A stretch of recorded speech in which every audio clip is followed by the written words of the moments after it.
Bulldozer justice का कोई advantage और डिसएडवांटेज है?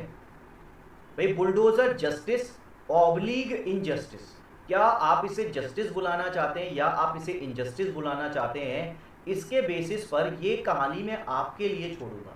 मगर मैं आप लोगों को यहाँ इस पॉइंट पर इसके एडवांटेज और डिसएडवांटेज दोनों बताना चाहूँगा। भाई बीइंग एन इंटेलेक्चुअल आप किसी भी साइड खड़े हो सकते हो, और ऑफ कोर्स चार्ल्स लैम्ब ने एक बात बोली थी, भाई चार्ल्स लैम्ब ने एक बात बोली थी जहां उन्होंने कहा था कि वो पर्सन एडवोकेट ही नहीं है जो दोनों साइड नहीं खड़ा हो सकता।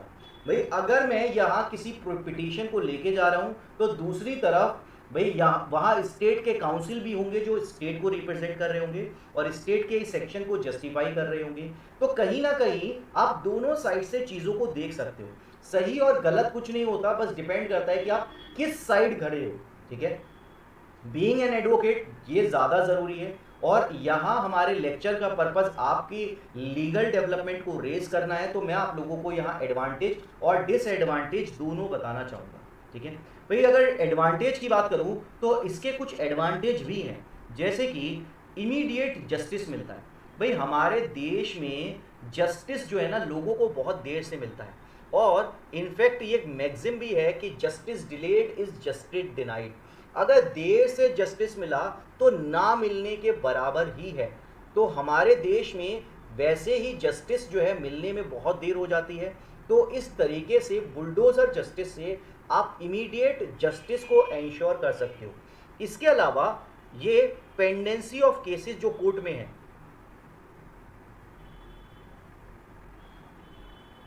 जी उसके बारे में मैंने अभी बताया ना आप लोगों को। भाई दिशा आपके क्वेश्चन का भी आंसर दूंगा मैं इस बारे में। ठीक है भाई, pendency of cases in court, भाई जो कोर्ट में केसेस की पेंडेंसी है वहाँ कोर्ट में केसेस की पेंडेंसी नहीं होगी। कोर्ट में केसेस की पेंडेंसी नहीं होगी क्योंकि भाई वैसे ही राइट से रिलेटेड, लोगों से रिलेटेड बहुत सारे केसेस चलते रहते हैं। यहाँ आपकी सोसाइटी में इमीडिएट जस्टिस मिल रहा है। इसके अलावा लोगों को लेसन टीच करने में कोई टाइम भी वेस्ट नहीं हुआ। No waste of time to teach lesson, भाई लोगों को सबक सिखाने में कोई मिनट नहीं लगा। No wastage of time to teach lesson, भाई कोई भी टाइम वेस्ट नहीं हुआ किसी को भी लेसन टीच करने में।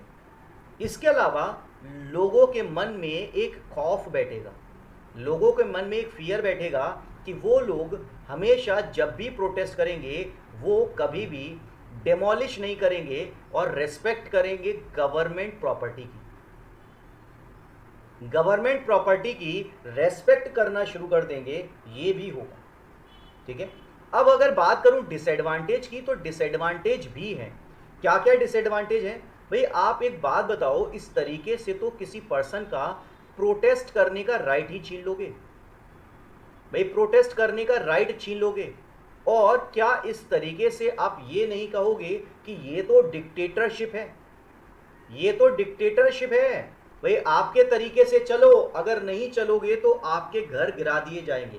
तो प्रोटेस्ट भी, आपका प्रोटेस्ट का राइट छीन रहा है, और हमारे साथ डेमोक्रेसी छिनती चली जा रही है और डिक्टेटरशिप आती चली जा रही है। और sir what about the courts, भाई कोर्ट्स का तो यूज ही खत्म कर दोगे क्या?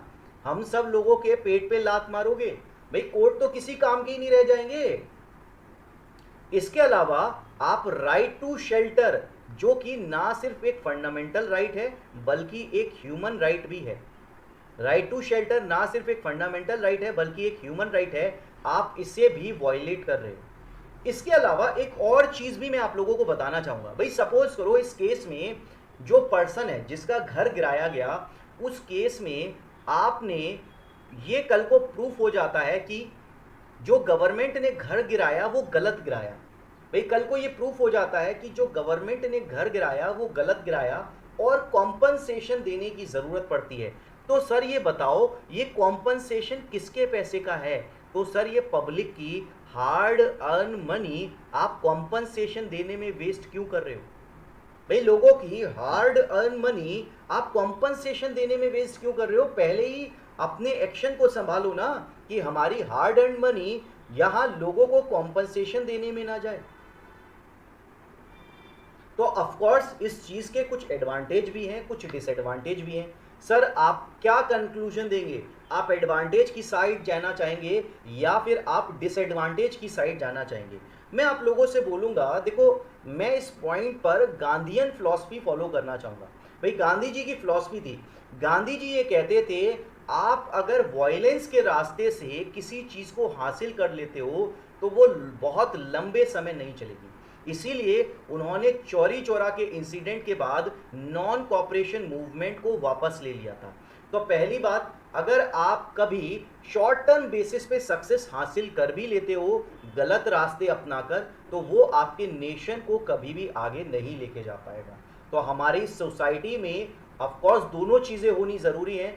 पब्लिक के अंदर गवर्नमेंट प्रॉपर्टी की रिस्पेक्ट होनी ज़रूरी है, और साथ ही यहाँ इस पॉइंट पर स्टेट को भी ऐसे एक्शन लेने की ज़रूरत है जो कि ड्यू प्रोसेस ऑफ लॉ के अंदर हो और लोगों के राइट्स को रिकॉग्नाइज किया जाए। ठीक है, क्योंकि हमारे देश में गांधी जी ऑलरेडी इस बात को कह के जा चुके हैं कि शॉर्ट टर्म बेनिफिट कोई बेनिफिट एक्चुअल में होते ही नहीं है।